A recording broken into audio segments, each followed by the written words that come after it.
Chapter V. Second Congress at Lacedaemon, Preparations for War and Diplomatic Skirmishes, Cylon, Pausanias, Themistocles.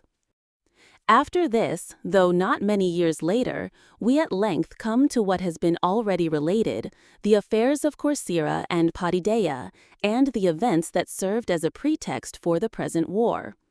All these actions of the Hellenes against each other and the barbarian occurred in the 50 years interval between the retreat of Xerxes and the beginning of the present war.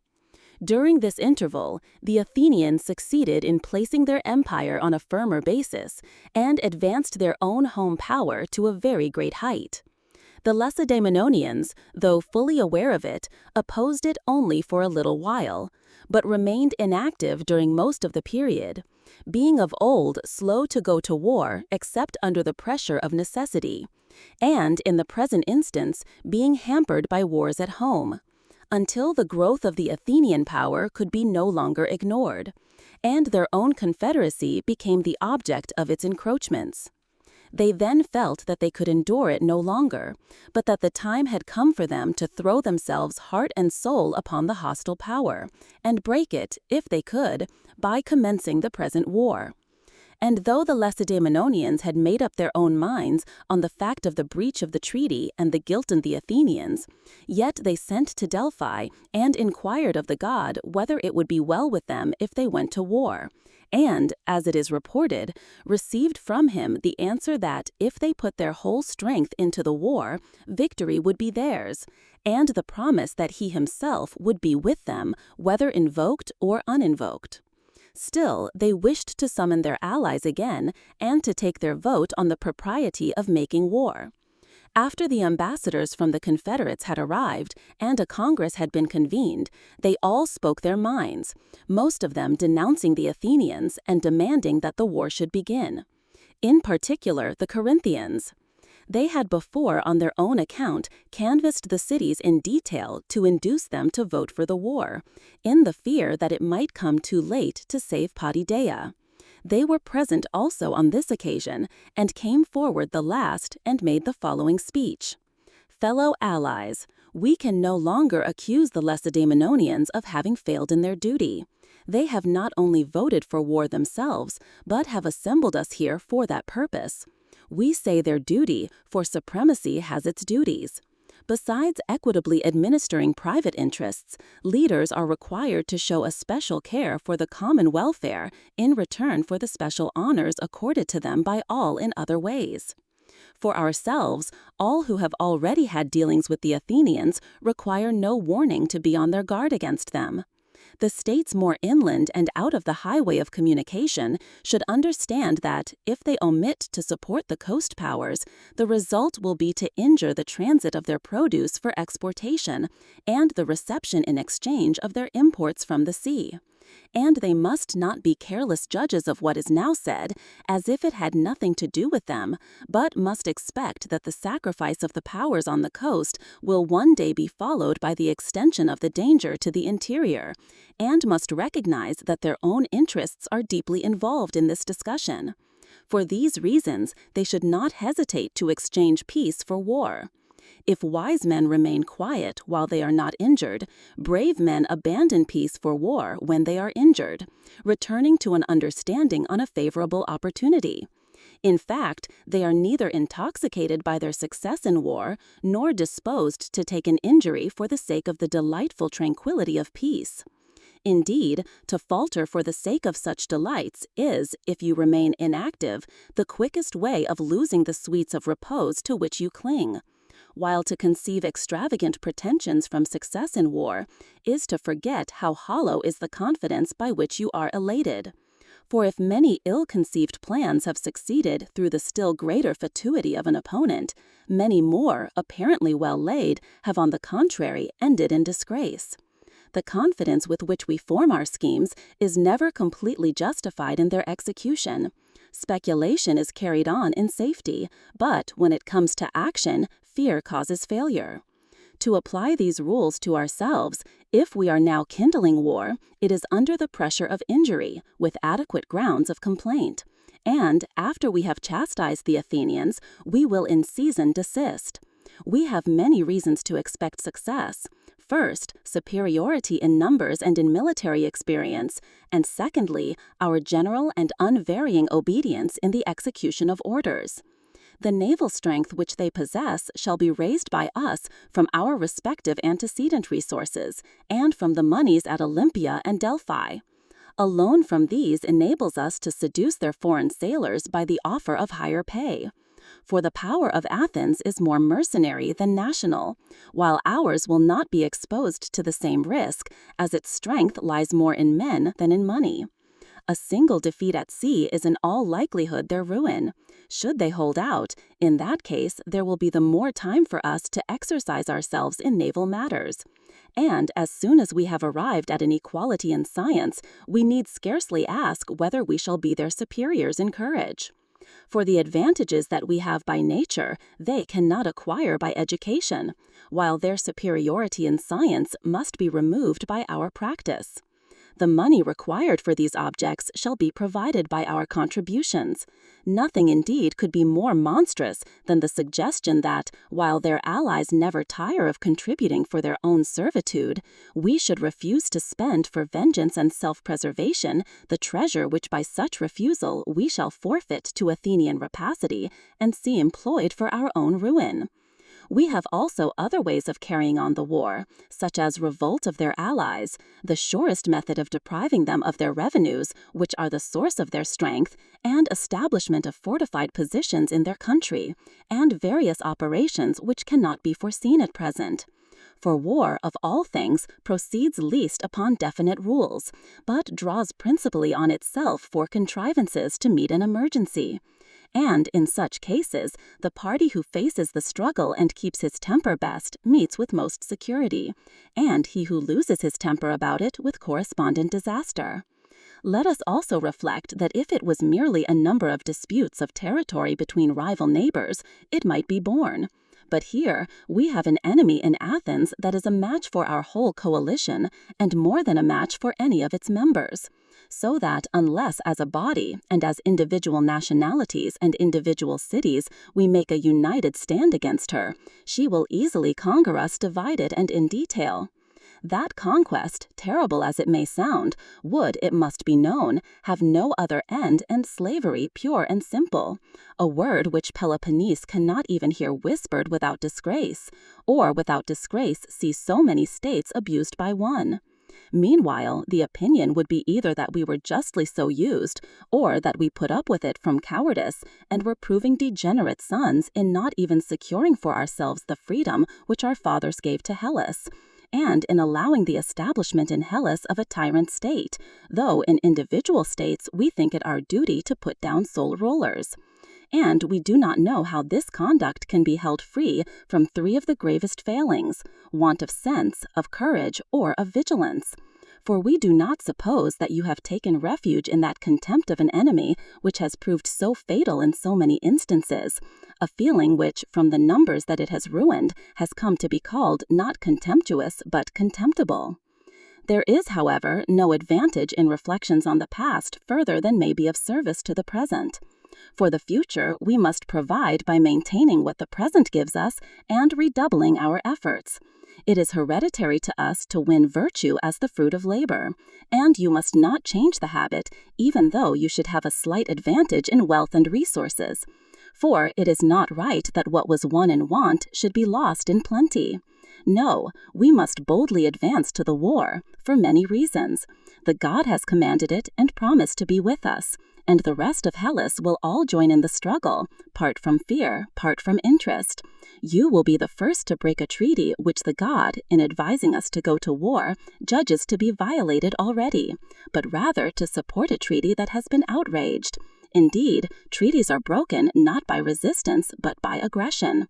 Your position, therefore, from whatever quarter you may view it, will amply justify you in going to war, and this step we recommend in the interests of all, bearing in mind that identity of interest is the surest of bonds, whether between states or individuals.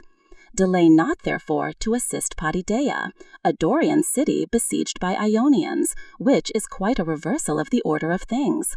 It is impossible for us to wait any longer, when waiting can only mean immediate disaster for some of us, and, if it comes to be known that we have conferred but do not venture to protect ourselves, like disaster in the near future for the rest.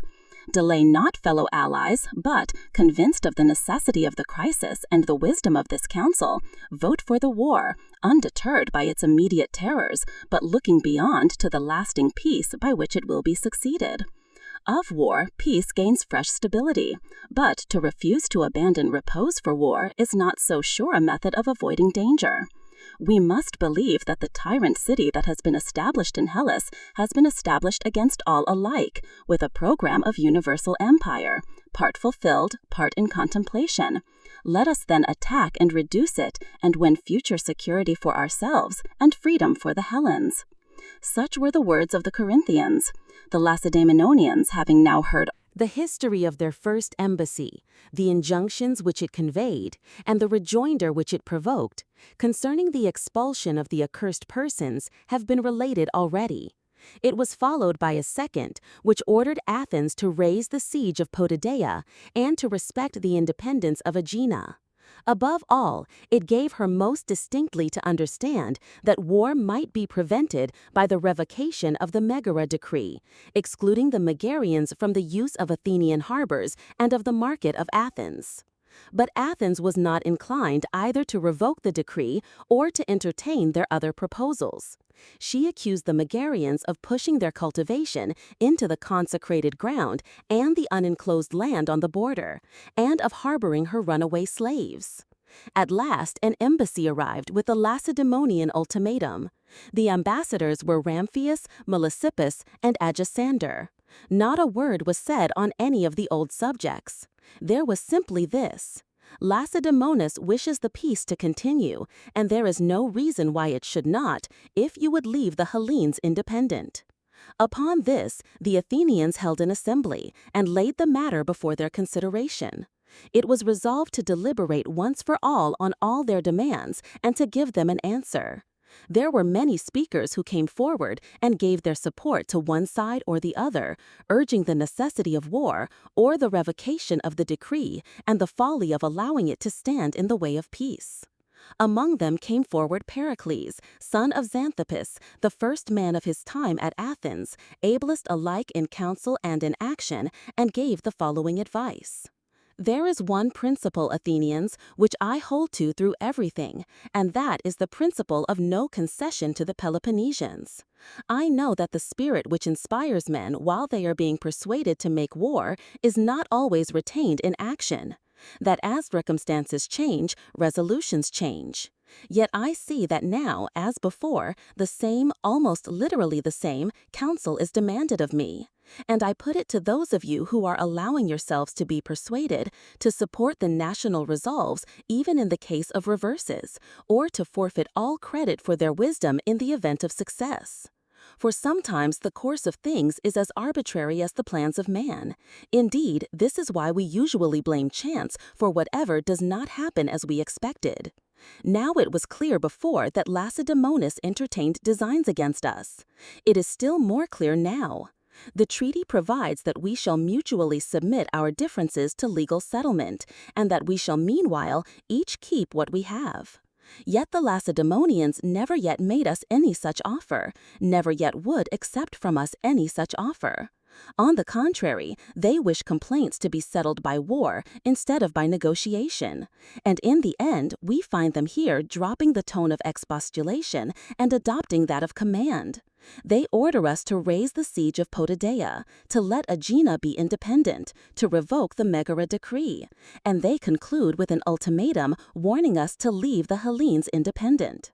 I hope that you will none of you think that we shall be going to war for a trifle if we refuse to revoke the Megara decree, which appears in front of their complaints, and the revocation of which is to save us from war, or let any feeling of self-reproach linger in your minds as if you went to war for slight cause.